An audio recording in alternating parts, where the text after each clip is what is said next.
Welcome to Haldar E academy online platform. আমরা class 11-এর second সেমিস্টারের সৈয়দ মুস্তাফা আলীর লেখা পঞ্চতন্ত্র গদ্যের অন্তর্গত 25শে বৈশাখ গদ্যটি পড়ছিলাম।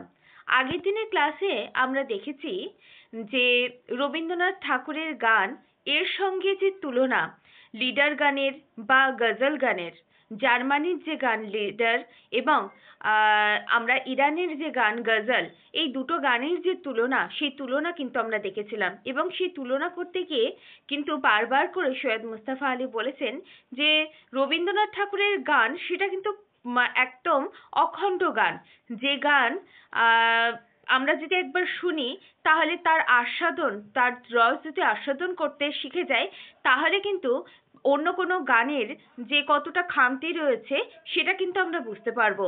এবং আরও আমরা দেখতে পেয়েছিলাম যে গজল গান বা লিডার গান তিনি শুনেছেন এবং শুনে কোথাও গিয়ে মনে হয়েছে যে যদি আরেকবার শোনা যেত, বা একটা কোথাও অতৃপ্তি কিন্তু রয়ে গেছে। কিন্তু সেই ক্ষেত্রে আরেকটি কথাও সৈয়দ মুস্তাফা আলী বলেছেন যে যদি আমরা রবীন্দ্রসঙ্গীত শুনি, তাহলে রবীন্দ্রসঙ্গীত শুনে যদি আমরা সেই রস আস্বাদন করতে গিয়ে কোথাও আমাদের অসুবিধা হয়, তাহলে বুঝতে হবে যে আমাদের নিজেদেরই কোনো খামতি রয়েছে। কারণ কারণ রবীন্দ্রসঙ্গীত হচ্ছে খুবই উচ্চ মার্গের গান। এবং যেখানে আমরা দেখতে পাই, যে গানে আমরা দেখতে পাই যে অতৃপ্তি বলে কিছু নেই। যতবার সেই গান শোনা যায়, প্রতিবারই আমরা নতুন নতুন করে কিছু না কিছু রস আস্বাদন করতে পারি। সেই সমস্ত কিছুই কিন্তু আগের দিনের ক্লাসে আমরা পড়েছিলাম। এবং বারবার করে যে জিনিসটা বারবার উঠে এসেছে, সেই জিনিসটা হচ্ছে যে সৈয়দ মুস্তাফা আলী তার নিজের যে মন্তব্য রবীন্দ্রনাথ ঠাকুর সম্পর্কে সেটা, এবং মন্তব্য করতে গিয়ে তিনি বলেছেন যদি জানার জন্য রবীন্দ্রসঙ্গীত আমাকে পুনরায় জানতে হয়, তাহলে আমার কোনো খেদ থাকবে না, আমার কোনো মানে শেষ থাকবে না। তিনি এই কথাও বলেছেন যে আমি পুনরায় জানবো, এবং পুনরায় জানতে গিয়ে তিনি নতুন নতুন করে আরো অনেক কিছু কিন্তু জানতে পারবেন। সেই যে একটা আকাঙ্ক্ষা, সেই যে একটা ইচ্ছা, সেটাও কিন্তু সৈয়দ মুস্তাফা আলী তার নিজের যে পঞ্চতন্ত্র গদ্যের অন্তর্গত 25শে বৈশাখ গদ্যের মাধ্যমে কিন্তু দেখিয়েছেন। আজকে আমরা 25শে বৈশাখ থেকে শেষ ক্লাসটি করব। তো চলো আজকের ক্লাসটি শুরু করা যাক। দেখো, যেটা আমরা বলছিলাম যে সৈয়দ মুস্তাফা আলী বলেছেন তখন মনে হয় এই গান আমার সামনে যে ভুবন করে তুলে দিয়েছে বা দিয়ে গেল, তার প্রথম পরিচয়ে, তার সব কিছু আমার জানা না হলেও না বটে, জানা নেই। হয়তো কবি বলছেন যে আমার নিজের কাছে জানা নেই বটে, কিন্তু আমার খেদও নেই, আমার কোনো আফসোস নেই। আবার শুনবো আমার কাছে যে ভুবন গড়ে উঠেছে, সেই ভুবনে আরো খানিকটা আমার কাছে উদ্ভাসিত হয়ে উঠবে। আরো আমি এমনি করেই নতুন একদিন কি হবে, আমার কাছে আরো একটা ভুবন যেটা নিতান্ত আপন হয়ে উঠবে আমার কাছে, সেটা। এবং তিনি বলছেন যে আমার এই বিষয়ে কিন্তু কোনো সন্দেহ নেই, এমন ধারাই হয়ে থাকে। এবং তিনি আরো একটা সত্য কথা যেটা বলেছেন যে রবীন্দ্রনাথ ঠাকুরের গান কিন্তু কখনো সম্পূর্ণভাবে নিঃশেষ করে দেয় না, সেই কথাটুকু কিন্তু সৈয়দ মুস্তাফা আলী তার গদ্যের মাধ্যমে বলেছিলেন, যেটা আমরা আগের দিনের ক্লাসে এইটুকু পড়েছিলাম। আজকে আমরা যে ক্লাসটা করব, সেই ক্লাসে দেখো কি বলছে। শুরু করি তাহলে আমরা। যে শব্দের চয়ন যে শব্দগুলো বিশেষ স্থলে সংস্থাপন এবং হৃদয় মনকে অভাবিত, কল্পনাতীত নতুন শব্দের ভেতর দিয়ে উন্মুখ রেখে রেখে ভাবে, অর্থে মাধুর্যে পরিসমাপ্তিতে পৌঁছে দিয়ে গান যখন সাঙ্গ হয়, তখন প্রতিবারই হৃদয়ঙ্গম করি। এ গান আর অন্য কোনো রূপ নিতে পারত না। নটরাজের মূর্তি দেখে যেমন মনে হয় নটরাজ অন্য কোনো অঙ্গভঙ্গি দিয়ে আমার চোখের সামনে নৃত্যকে রূপায়িত করতে পারে না, তাই বলি নটরাজের প্রত্যেকটি অঙ্গভঙ্গির মতো রবীন্দ্রনাথের গানেরও প্রত্যেকটি শব্দের চয়ন মানে হচ্ছে শব্দগুলিকে বাছাই করা হয়, বা শব্দগুলি যেভাবে আমরা বাছাই করে করে যে শব্দগুলোকে নেওয়া হয়, সেইগুলোকে বলা হচ্ছে শব্দ চয়ন। এবং সেই শব্দগুলোকে যদি বিশেষ স্থলে সংস্থাপন করা হয়, হৃদয় মনকে অভাবিত, কল্পনাতীত মানে কল্পনারও অতীত, এরকম ভাবে নতুন শব্দের ভেতর দিয়ে যখন উন্মুখ রেখে মানে খুলে রেখেই ভাবা হয়, তখন অর্থে আর মাধুর্যে পরিসমাপ্তিতে পৌঁছিয়ে দিয়ে গান কি করে, গান যখন সাঙ্গ হয় তখন প্রতিবারই হৃদয়ঙ্গম করি। হৃদয়ঙ্গম শব্দের অর্থই হচ্ছে, হৃদয়ঙ্গম শব্দের অর্থ কি? হৃদয়ঙ্গম শব্দের অর্থই হচ্ছে অনুভব করা, অনুভব করা।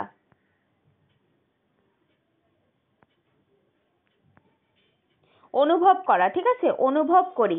এবং এই গান আর অন্য কোনো রূপ নিতেই পারতো না, আর অন্য কোনো রূপ নিতেই পারতো না এই গান। অর্থাৎ এই যে রবীন্দ্রসঙ্গীতের কথা বলছেন, কারণ রবীন্দ্রসঙ্গীত একটা অখণ্ড গান, যে গান আমরা যতবার শুনবো সেই গান ততবারই আমরা নতুন নতুন নতুন নতুন কিন্তু রস আস্বাদন করব। তাই বলছি এ কোনো আর কোনো রূপ নিতেই পারতো না। নটরাজের মূর্তি দেখে যেমন মনে হয়, নটরাজ কি করে, একটাই নির্দিষ্ট ভঙ্গিতেই কিন্তু নাচ করে, এবং সেই ভঙ্গি দেখলে আমরা এক কথায় বলতে পারি এটা নটরাজ মূর্তি।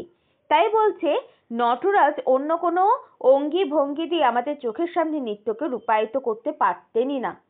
সেরকমই রবীন্দ্রসঙ্গীতও তাই। রবীন্দ্রসঙ্গীত যে স্কেলের বা যে উচ্চ মার্গের, সেটা কিন্তু অন্য কোনো মাত্রায় কিন্তু ফেলা যায় না রবীন্দ্রসঙ্গীতকে। সেরকমই নটরাজও তাই। নটরাজের যে অঙ্গি বা নটরাজের যে ভঙ্গি, নটরাজের যে অঙ্গি ভঙ্গির যে রূপ বা মূর্তি, সেটা কিন্তু তার নিজস্ব রূপ, সেটা কিন্তু আর অন্য কোনো অঙ্গি ভঙ্গি দিয়ে কিন্তু আমাদের কাছে রূপায়িত করতে পারতো না। তাই বলি নটরাজের প্রত্যেকটি অঙ্গভঙ্গির মতোই রবীন্দ্রনাথের গানের প্রত্যেকটি শব্দ। তাই নটরাজের যে ভাব, সেটাও রবীন্দ্রনাথের ভাবটির সাথে একটা একাকার হয়ে গেছে, সেটাই যেন সৈয়দ মুস্তফা আলী বলছেন। এরপর দেখো কি বলছে, লক্ষ্য করেছেন নিশ্চয়ই, চমৎকার সুর, তাল, জ্ঞান, মধুরতম কণ্ঠ, তবুও কোনো কোনো গায়কের গাওয়া রবীন্দ্রসঙ্গীতের গান ফিকে, পানসে অর্থাৎ ফ্ল্যাট বলে মনে হয়। অর্থাৎ গান গাওয়ার জন্য যতটুকু দরকার, অর্থাৎ সুর দরকার, তাল দরকার, এবং যে গানটা গাইছে তার জন্য একটা পরিমিত জ্ঞানের দরকার হয়, যে হ্যাঁ এই পর্যায়ের গান বা এই ভাবটা সেই গানের মধ্যে রয়েছে সেটা, এবং মধুরতম কণ্ঠ তার সঙ্গে যেটা লাগবে সেটা হচ্ছে মধুরতম কণ্ঠ লাগবে। তবুও যদি এই সমস্ত কিছু যদিও থাকে, তবু কোনো কোনো গায়কের মনে হবে কি যে রবীন্দ্রসঙ্গীতের যে গান সেটা যেন ফিকে, কোথাও গিয়ে কোনো একটা যেন খামতি থেকেই গেছে, কোনো কিছু যেন একটা কমতি পড়েছে, সেটা যেন মনে হবে, পানসে লাগবে, অর্থাৎ ফ্ল্যাট বলে মনে হবে, যে অন্যান্য গান যেরকম রবীন্দ্রসঙ্গীতের গানও সেরকম, তাই বলে মনে হবে সেই গায়কের। যদিও তার মধ্যে কি থাকবে, চমৎকার সুর থাকবে, চমৎকার তাল থাকবে, সেই গান সম্পর্কে জ্ঞান থাকবে, মধুরতম কণ্ঠ থাকবে, আবার কি থাকবে, সেই ভাবটাও থাকবে, কিন্তু কোথাও গিয়ে গায়কের সেই গানটা যখন শুনবো আমরা, তখন সেই রবীন্দ্রসঙ্গীতের সেই গানটা কোথাও গিয়ে ফিকে লাগবে, কোথাও গিয়ে হালকা মনে হবে। এই ফ্ল্যাট মানে হচ্ছে হালকা, ঠিক আছে, ফ্ল্যাট মানে হচ্ছে হালকা, হালকা হালকা বলে মনে হবে। এই যে একটা ভাব গম্ভীর্যতা যে উচ্চ মার্গের গানের একটা থাকে, রবীন্দ্রসঙ্গীতের যেটা রয়েছে সেটা কিন্তু কোথাও গিয়ে একটা মিসিং থাকবে, কোথাও গিয়ে একটা কি বলবো, আধুরা থেকে যাবে। কেন এই রকম ধারা হয় তার কারণ অনুসন্ধান করলে অধিকাংশ স্থলেই দেখতে পাবেন গায়কের যথেষ্ট শব্দ সম্মানবোধ নেই বলেই প্রত্যেকটি শব্দ রসিয়ে রসিয়ে গাইছেন না। তাই যেন নটরাজের প্রত্যেকটি অঙ্গ আড়ষ্ট হয়ে গিয়ে গিয়ে তার নৃত্য বন্ধ হয়ে গেছে বলছে। আর এই যে গায়কের যে গানটা ফিকে হয়ে যাচ্ছে, সেটা যখন আমরা একটু বিস্তারিতভাবে আলোচনায় বসবো এবং সেটা ব্যাখ্যা করতে বা অনুসন্ধান করতে বসবো, তখন অধিকাংশ স্থলে আমরা কি দেখতে পাবো যে গায়কের যথেষ্ট শব্দ সম্মানবোধ আর সম্মানবোধ কিন্তু নেই। অর্থাৎ যে শব্দটা তিনি উচ্চারণ করছেন সেই শব্দের জ্ঞান বা সেই শব্দটার ভাব তার মধ্যে কিন্তু কোথাও একটা খামতি রয়েছে, একটা অজ্ঞানতা রয়েছে। তাই বলছে শব্দ সম্মান বোধ কিন্তু সেখানে থাকবে না। আর সেটা নেই বলেই প্রত্যেকটি শব্দ কি করছেন তিনি রসিয়ে রসিয়ে গাইছেন না, মানে সেই গানটা গাওয়ার জন্য যে রসটুকুর প্রয়োজন সেই রসটুকু রসিয়ে কিন্তু তিনি গাইতে পাচ্ছেন না। আর তাই জন্যই তাই তাই যেন নটরাজের প্রত্যেকটি অঙ্গ আড়ষ্ট হয়ে গিয়ে তার নৃত্য বন্ধ হয়ে গেল। অর্থাৎ নটরাজ যে অঙ্গ বা ভঙ্গি দিয়ে নাচ করেন তার সেই অঙ্গভঙ্গির মধ্যে সেই ভাবটাই যদি না থাকে তখন কি মনে হবে, তখন নটরাজের সেই নৃত্যটাও কোথাও গিয়ে যেন একটা হালকা বলে মনে হবে বা নটরাজের নৃত্য বলে মনে হবে না। তাই বলছে নটরাজের সেই অঙ্গ আড়ষ্ট হয়ে গিয়েছে বলেই মনে হবে। তখন কি মনে হবে, নটরাজের যে নৃত্যের ভঙ্গি, যে শিবের একটা মূর্তি আমরা দেখতে পাই, নিত্যরত মহেশ্বরের শিবের যে মূর্তি আমরা দেখতে পাই নটরাজের মূর্তির মধ্যে, সেই ভাবটা কোথাও গিয়ে কিন্তু একটা কি বলবো মিসিং থাকবে। তাই বলছে যে নটরাজের প্রত্যেকটি অঙ্গ আড়ষ্ট হয়ে গিয়ে তার নৃত্য বন্ধ হয়ে যাবে, এবং এরকম করতে করতে কি হবে, তার যে নৃত্য সেটাও কোথাও গিয়ে কিন্তু বন্ধ হয়ে যাচ্ছে, সেটা দেখতে পাওয়া যাবে। এরপর দেখো কি বলছে, মৃত্তিকার বন্ধন থেকে রবীন্দ্রনাথ কত শতবার আমাদের নিয়ে গিয়েছেন নীলাম্বরের মর্ম মাঝে। অর্থাৎ মাটির যে বন্ধন, মৃত্তিকার যে বন্ধন, মাটির যে বন্ধন, সেই বন্ধন থেকে রবীন্দ্রনাথ কত শতবার, মানে কতবার যে আমাদের নিয়ে গেছেন নীলাম্বর শব্দের অর্থ হচ্ছে আকাশ, এবং মর্ম মাঝে শব্দের অর্থই হচ্ছে এখানে আমি লিখছি আকাশের মধ্যে বা আকাশের মাঝে।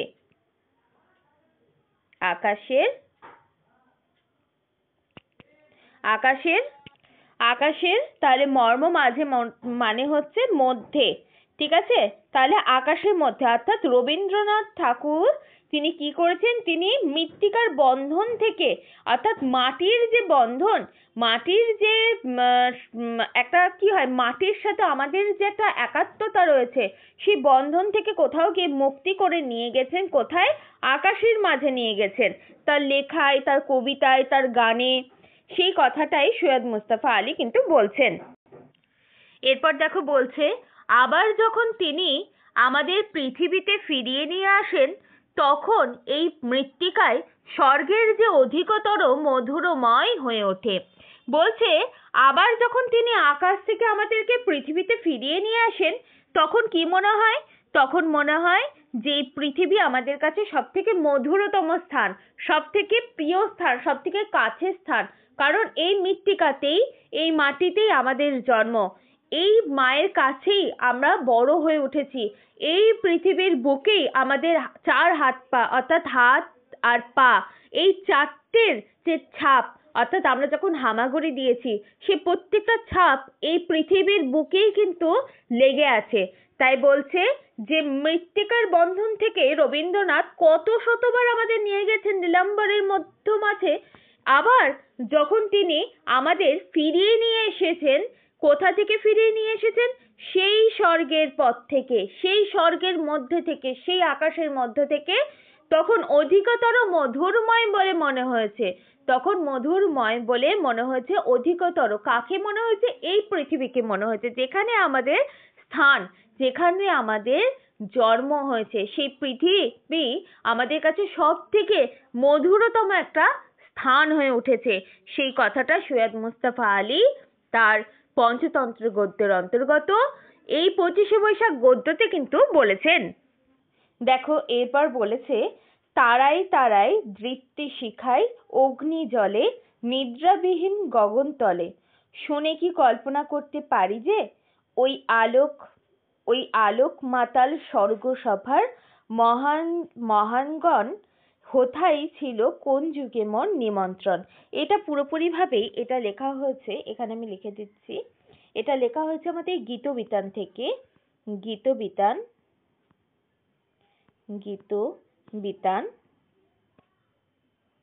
এটি গীতবিতানের একটি বিচিত্রার অন্তর্গত বিচিত্রা বিচিত্রা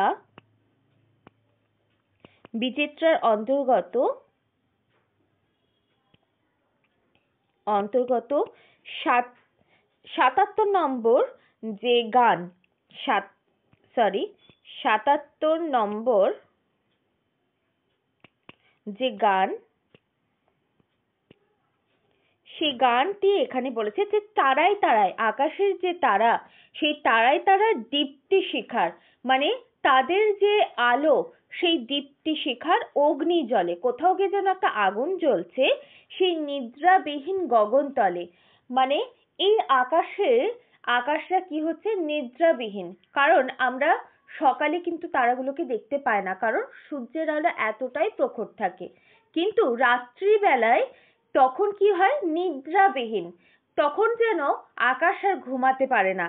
তখন কি হচ্ছে, আকাশে কি হচ্ছে, আকাশের যে গগন তলে কি হচ্ছে, নিদ্রাবিহীন হয়ে যাচ্ছে, অর্থাৎ কোথাও গিয়ে ঘুম যেন চলে যাচ্ছে।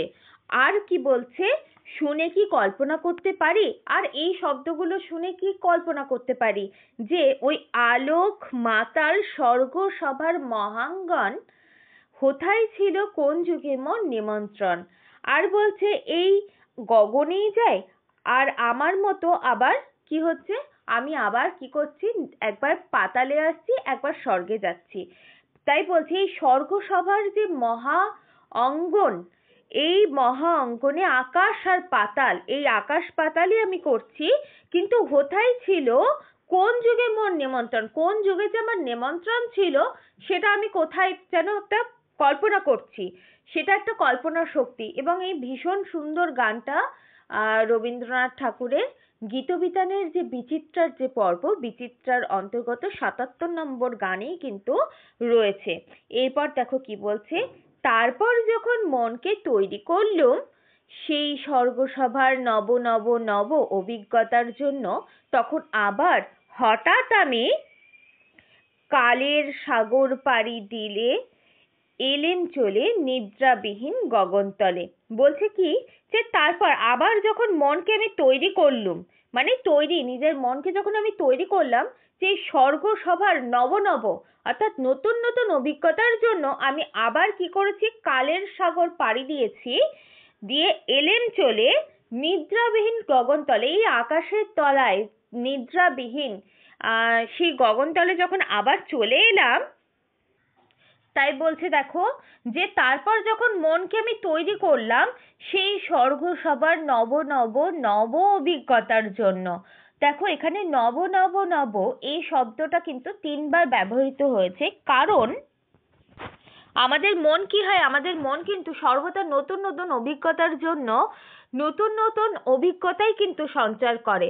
এবং যখনই নতুন নতুন অভিজ্ঞতা, আমরা নতুন নতুন কিছু দেখি, সেখান থেকে আমাদের নতুন নতুন অভিজ্ঞতাও কিন্তু সঞ্চারিত হয়। তাই বলছে যখন আমার মনকে তৈরি করলাম, আমার যখন নিজের মনকে যখন আমি তৈরি করে ফেললাম, তখন সেই স্বর্গ সভায় আমি কি দেখতে পাচ্ছি, সেই স্বর্গ সভার নব নব নতুন নতুন অভিজ্ঞতা আমরা দেখতে পাচ্ছি। এবং অভিজ্ঞতার জন্য তখন কি হচ্ছে, তখন আবার হঠাৎ আমি কি বলছি, কালের সাগর পাড়ি দিয়ে এলেম চলে, অর্থাৎ একটা কাল, একটা সময়, সেই সময়টাকে আমি ফেলে রেখে সাগর পাড়ি দেওয়ার মতো আমি আবার কোথায় পাড়ি দিলাম, আমি অনন্তের পথে পাড়ি দিলাম।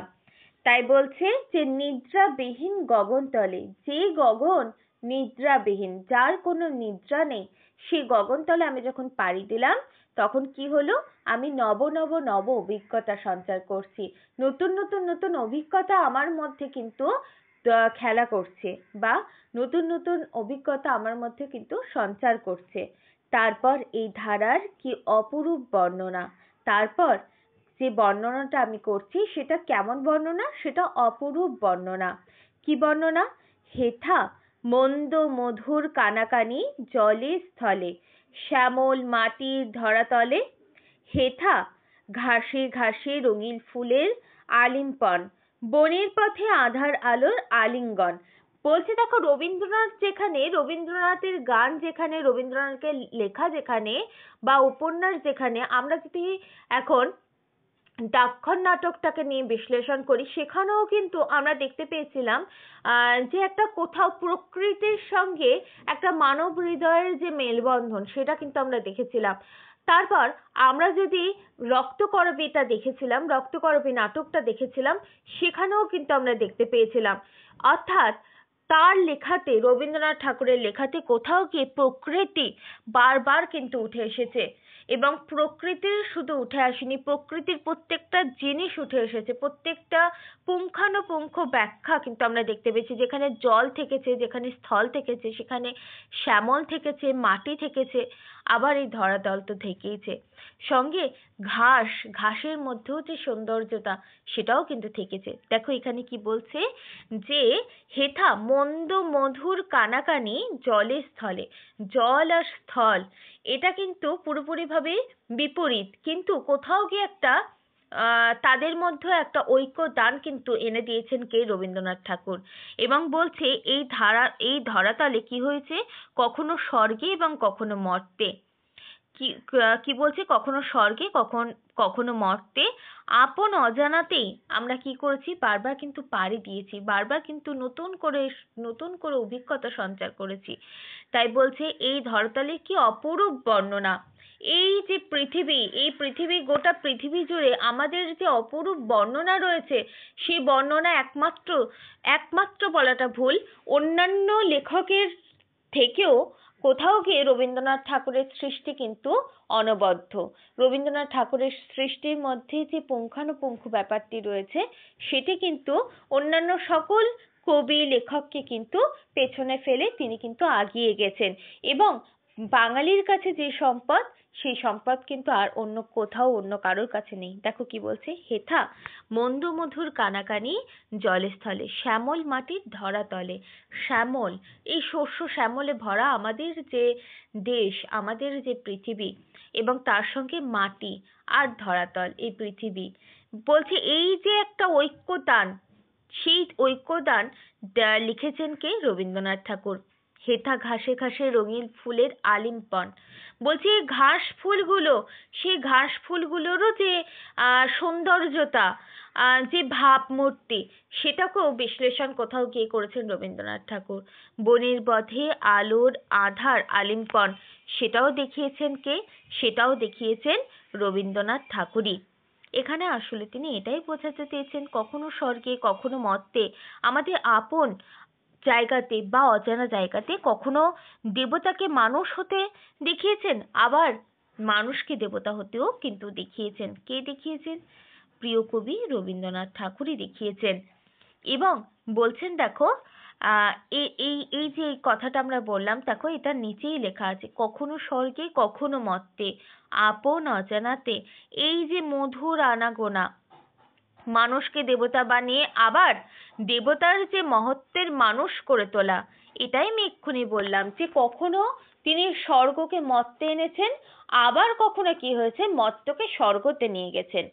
এবং এই যে মধুর আনাগোনা, এই যে প্রত্যহ যাতায়াত, সেই যাতায়াত কোথাও গিয়ে আমাদেরকে কি করেছে, মানুষকে দেবতা বানিয়ে দিয়েছে, আবার দেবতাকে মানুষ বানিয়ে দিয়েছে, তাই না?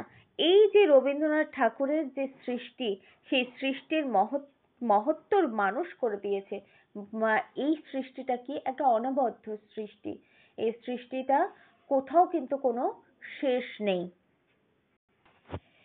তাই তিনি কি বলছেন, তাই সৈয়দ মুস্তাফা আলী এই কথাটাই কিন্তু বলার চেষ্টা করছেন বারবার, যে বাঙালির কাছে যে সম্পদ রয়েছে, সেই সম্পদ কিন্তু অন্য আর কারোর কাছে নেই, আর অন্য কোথাও নেই।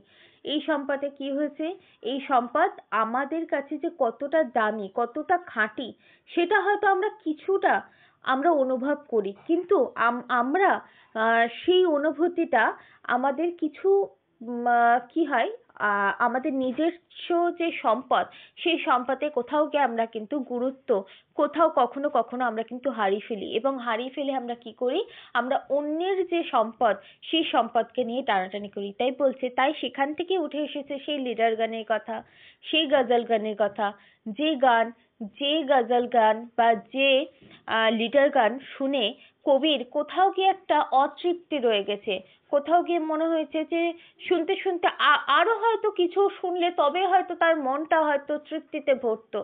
কিন্তু রবীন্দ্রনাথ ঠাকুরের গান যখন তিনি শুনেছেন, তিনি যখন রবীন্দ্রসঙ্গীত শুনেছেন, তিনি বলেছেন এই রবীন্দ্রসঙ্গীত শুনে আমি যদি কিছু না বুঝতে পারি তাহলে খামতি আমার নিজের, আমার খেদ নিজের। এখানে রবীন্দ্রসঙ্গীত হচ্ছে উচ্চ মার্গের একটি গান, যে গান বোঝার জন্য, যে গান আত্মস্থ করার জন্য আমাদেরকে বারবার করে শুনতে হবে, এবং যতবার আমরা শুনবো ততবার নতুন নতুন নতুন নতুন করে কিন্তু রস আস্বাদন করব। এই কথাটাই তিনি বলেছেন। এবং তার সঙ্গে তার যে লেখা, যে এবং তার গানের মধ্যে তিনি আরো একটা জিনিস, যেটি আমরা আজকে ক্লাসে পড়লাম, যে চমৎকার সুর থাকলেই হয় না, চমৎকার তাল থাকলেই হয় না, বা সেই গান সম্পর্কে জ্ঞান থাকলেই হয় না, এবং তার সঙ্গে যেটা অঙ্গাঙ্গিক ভাবে লাগবে সেটা হচ্ছে মধুরতম কণ্ঠ। এই সমস্ত কিছু থাকার পরও কিছু কিছু গায়কের কাছে কিন্তু রবীন্দ্রসঙ্গীত কিন্তু রবীন্দ্রসঙ্গীতের মতো থাকে না। কোথাও গিয়ে রবীন্দ্রসঙ্গীত ফ্ল্যাট হয়ে যায়, ফিকে হয়ে যায়, প্যানসে হয়ে যায়, কারণ সেই ভাবমূর্তি, সেই গাম্ভীর্যতা কিন্তু কোথাও গিয়ে যেন হারিয়ে ফেলেন সেই গায়ক। সেই কথাটাই সৈয়দ মুস্তাফা আলী তার লেখাতে বলছেন।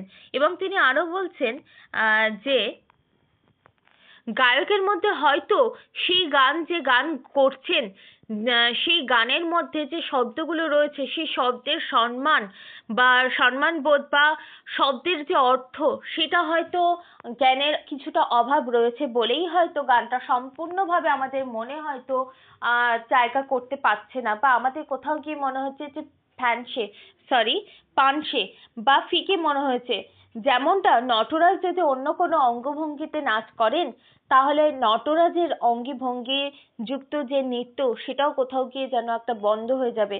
নটরাজের যে মূর্তি আমাদের, সরি, নটরাজের যে মূর্তি আমাদের কাছে, সেটাও কিন্তু কোথাও গিয়ে আমাদের কাছে একটা ফিকে মনে হবে।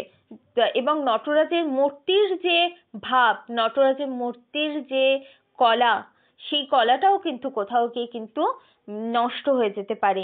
তাই সৈয়দ মুস্তাফা আলী বারবার কিন্তু রবীন্দ্রসঙ্গীতের সঙ্গে যে মহেশ্বর শিবের, নিত্যরত শিবের যে মূর্তি, নটরাজ মূর্তির যে অঙ্গাঙ্গিকভাবে যে তুলনা, সেই তুলনা কিন্তু করছেন। এবং করতে করতেই তিনি বারবার কিন্তু তার লেখাতে উঠে এসেছে যে তারাই তারাই দীপ্তি শিখায় অগ্নিজলে নিদ্রাবিহীন গগনতলে।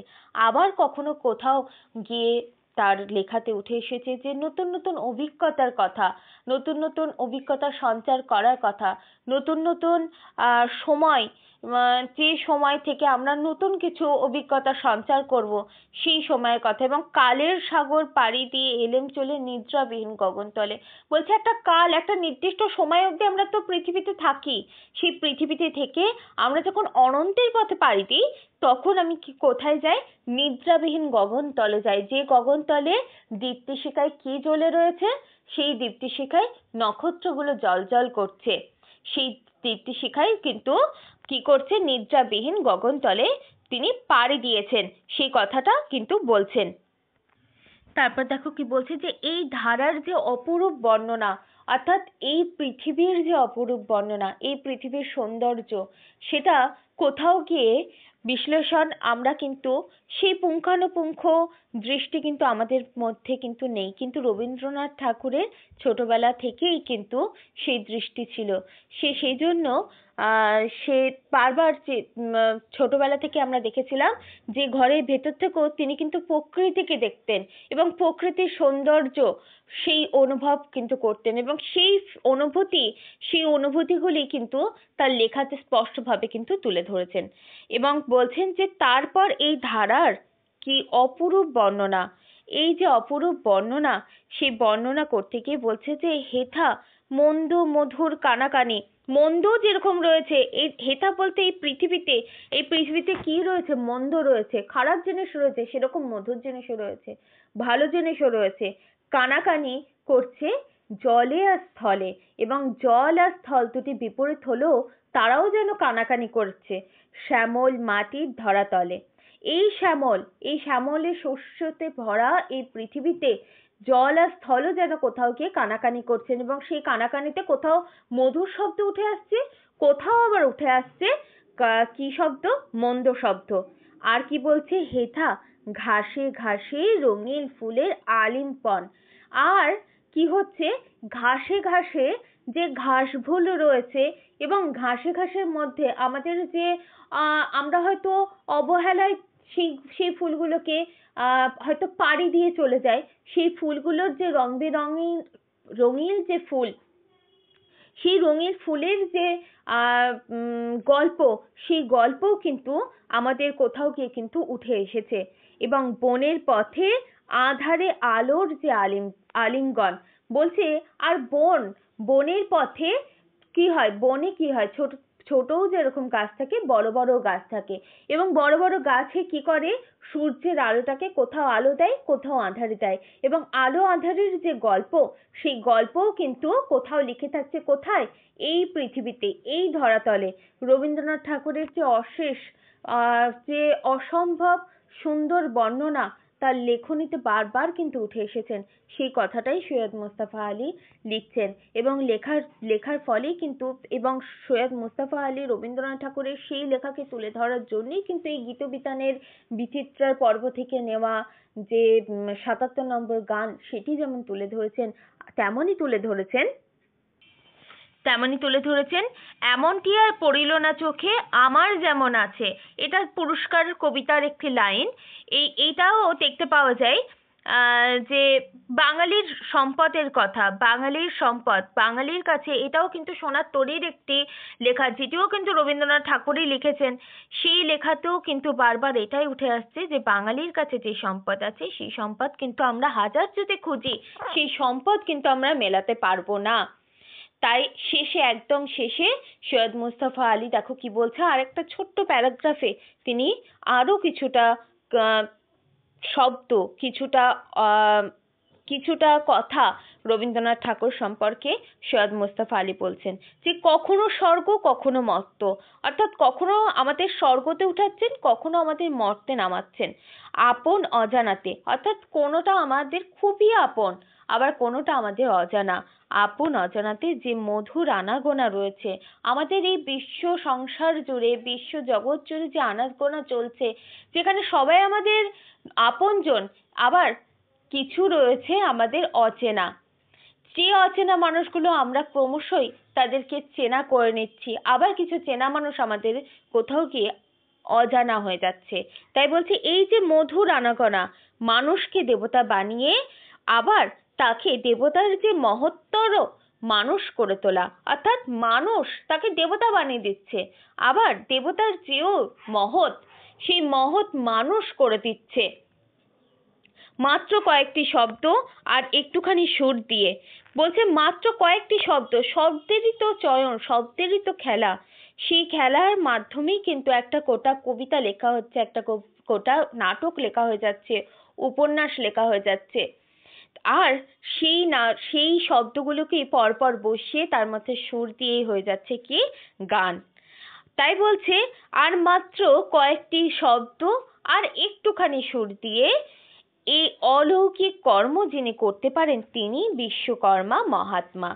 বলছে আর এই যে সুর, এই যে শব্দ, এই যে পরপর কয়েকটি শব্দ বসে এত সুন্দর একটা বর্ণনা, যে বর্ণনার মাধ্যমে আমরা কোথাও গিয়ে আমাদের যেরকম ছোট গল্প আমরা পড়ি, যে একটা অতৃপ্তি থেকে যাচ্ছে, যে আরো খানিকটা জানার ইচ্ছা আকাঙ্ক্ষা যেন বেড়ে যাচ্ছে, সেই যে ছোট গল্পের ব্যাখ্যা, বা যিনি আমাদের কাছে নাটক, সুন্দর সুন্দর নাটক, ডাকঘর নাটক, বিসর্জন নাটক, এই নাটকগুলো তুলে ধরেছেন, আর এবং এই শব্দগুলো পরপর বসিয়ে তার মধ্যে সুর দিয়ে কি করছেন? সুন্দর সুন্দর গান রচনা করছেন, যে গান আমাদেরকে, আমাদের মন ছুঁয়ে যায়, আমাদের বিভিন্ন পরিস্থিতিতে আমরা দেখতে পাই সেই গান আমাদের কাজে লাগে। কখনো সেই গান আমাদেরকে আনন্দ দেয়, কখনো আমাদেরকে আমাদের বিরহে বা আমাদের খারাপ দিনে সেই গান আমাদের কিন্তু সঙ্গী হয়ে উঠছে। আবার সেই গান আমাদেরকে কি করছে, পরমাত্মার সাথে জীবাত্মার যে মেলবন্ধন, সেই মেলবন্ধনও কিন্তু ঘটাচ্ছে। সেই সুর, সেই শব্দ, তিনি যিনি এই কাজটি করছেন, সেই অলৌকিক কর্ম যিনি করছেন, তিনিই তো বিশ্বকর্মা। বিশ্বকর্মা কি করেন, এই পৃথিবীটি যিনি তৈরি করেছেন তিনিও কিন্তু বিশ্বকর্মা। এবং এই বিশ্বকর্মার মধ্যে যিনি একটু সুর আর কয়েকটি শব্দ দিয়ে সুন্দর সুন্দর রচনা করছেন, সুন্দর সুন্দর গান রচনা করছেন, সুন্দর সুন্দর লেখাও রচনা করছেন, নাটক, কবিতা, উপন্যাস, এমন সাহিত্যে এমন কোনো দিক নেই, বাংলা জগতে এমন কোনো দিক নেই যে যে জগৎকে, যে সাহিত্যকে, যে দিককে রবীন্দ্রনাথ ঠাকুর ছুঁয়ে দেখেননি। সেটা গান হোক, সেটা কবিতা হোক, সেটা ছোট গল্প হোক, নাটক হোক, উপন্যাস হোক, কিংবা আমরা দেখতে পেয়েছি একদম বয়সের শেষ কালে এসে রবীন্দ্রনাথ ঠাকুর কি করছেন, তিনি এঁকেওছেন। এই যে সমস্ত কিছু, এই অলৌকিক জিনিস যিনি করে তুলেছেন, যে যে অলৌকিক জিনিস একটা জীবনে একটা মানুষের করা অসম্ভব, সেই অসম্ভবকে সম্ভব যিনি করে তুলেছেন, তিনিই তো বিশ্বকর্মা। তিনিই তো বিশ্বকর্মা, যিনি মুহূর্তেই স্বর্গকে কি করেছে, স্বর্গকে মর্তে নামিয়ে এনেছেন, আবার মর্তকে কি করেছে, স্বর্গে উঠিয়ে দিয়েছে বা স্বর্গে নামিয়ে দিয়েছে। অর্থাৎ স্বর্গ থেকে মর্তে আসা এবং মর্ত থেকে স্বর্গে যাওয়া, এই যে কাজ, এবং সেই সমস্ত কিছু একটা শব্দ, কিছু কিছু শব্দ এবং একটুখানি সুর দিয়ে যিনি করেছেন, তিনিই হচ্ছেন বিশ্বকর্মা। আর এখানে বিশ্বকর্মা মহাত্মা বলতে রবীন্দ্রনাথ ঠাকুরকেই কিন্তু বুঝিয়েছেন প্রাবন্তিক। রবীন্দ্রনাথ ঠাকুর। কারণ প্রাবন্তিক এই যে গোটা প্রবন্ধটা বা এই গোটা গদ্যটা রচনা করেছেন রবীন্দ্রনাথ ঠাকুরকে কেন্দ্র করে। রবীন্দ্রনাথ ঠাকুরের যে জীবনী, তিনি তার জীবনী পড়েছেন শুধু নয়, তিনি খুব কাছ থেকে রবীন্দ্রনাথ ঠাকুরকে দেখেওছেন। দেখে তিনি যেটি উপলব্ধি করেছেন, সেই উপলব্ধি থেকেই কিন্তু তার এই লেখা, তার এই 25শে বৈশাখ লেখা। এবং সেই লেখাতে বারবার উঠে এসেছে রবীন্দ্রনাথ ঠাকুরের গানের কথা, রবীন্দ্রনাথ ঠাকুরের সুরের কথা, রবীন্দ্রনাথ ঠাকুরের লেখার কথা, তার বিভিন্ন বৈচিত্র্যপূর্ণ ভাবে তার যে লেখা, তার যে সৃষ্টি, এবং সেই সৃষ্টির যে একমাত্র স্রষ্টা, সেই স্রষ্টাকে বারবার কিন্তু কোথাও গিয়ে রবীন্দ্রনাথ ঠাকুরকে তিনি একেবারেই কিন্তু তার যে বিনম্র যে শ্রদ্ধা, সেই শ্রদ্ধাও কিন্তু জানিয়েছেন এই লেখার মাধ্যমে।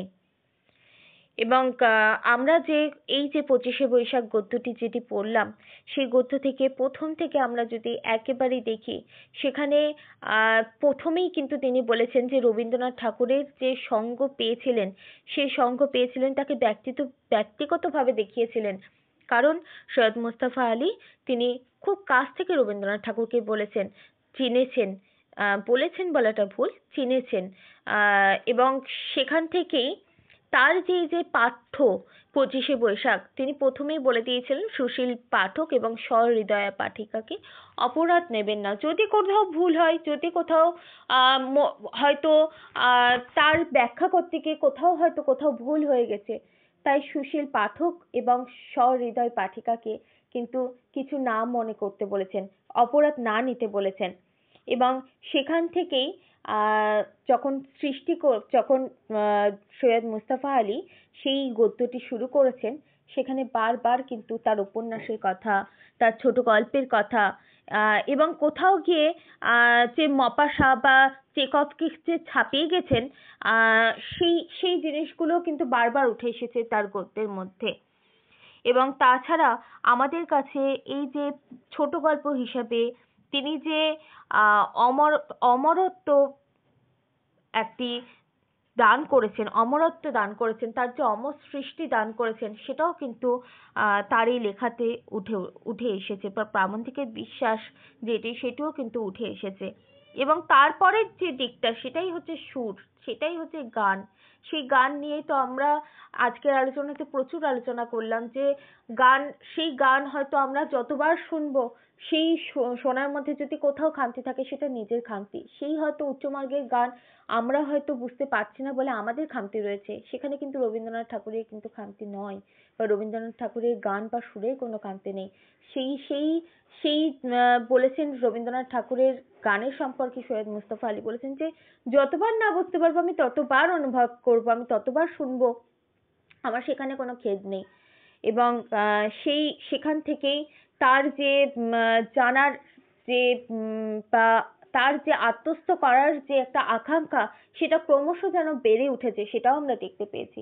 এবং তারপর যে শব্দচয়ন বা রবীন্দ্রনাথ ঠাকুরের লেখা লেখনীর মাধ্যমে বিভিন্ন শব্দকে নিয়ে খেলা করে একই শব্দ নিয়ে হয়তো অনেক কিছু তিনি লিখছেন, সেই লেখা কোথাও গিয়ে আমাদের কিন্তু কি করেছে, স্বর্গে উঠিয়ে দিয়েছেন, আবার স্বর্গ থেকে নিচেও নামিয়ে দিয়েছেন। এবং এই যে শব্দ নিয়ে চয়ন করা বা শব্দ নিয়ে খেলা করা, সেটা একমাত্র বিশ্বকর্মাই করতে পারেন। এবং সেই বিশ্বকর্মার মহাত্মা একমাত্র কে না, একমাত্র কিন্তু রবীন্দ্রনাথ ঠাকুর। আর শেষেই এই যে বিশ্বকর্মার মহাত্মা বলে যে একটা বিশেষত্ব দিয়েছেন, সেই বিশেষণ দিয়েছেন কিন্তু প্রাবন্ধিক রবীন্দ্রনাথ ঠাকুরকে। আজকের ক্লাসটি আমাদের এখানেই শেষ হচ্ছে। তোমাদের কোথাও অসুবিধা হলে তোমরা অবশ্যই কমেন্ট বক্সে কমেন্ট করো।